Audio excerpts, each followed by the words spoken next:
تازہ ترین ویڈیوز کے لیے چینل کو سبسکرائب کر کے بیل آئیکن اور آل نوٹیفیکیشن پر کلک کریں تاکہ آپ کو ملے ہر اپڈیٹ سب سے پہلے۔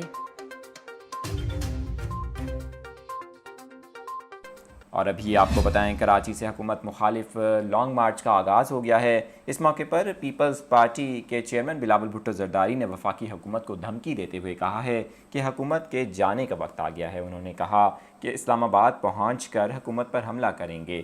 کراچی میں عوامی مارچ کے آغاز پر مزار قائد کے باہر کارکنان سے خطاب کرتے ہوئے پیپلز پارٹی کے چیئرمین بلاول بھٹو زرداری کا کہنا تھا کہ سلیکٹڈ نے عوام کے ووٹ اور پیٹ پر ڈاکہ مارا۔ انہوں نے کہا کہ کٹ پتلی کے گھر جانے کا وقت آ گیا ہے۔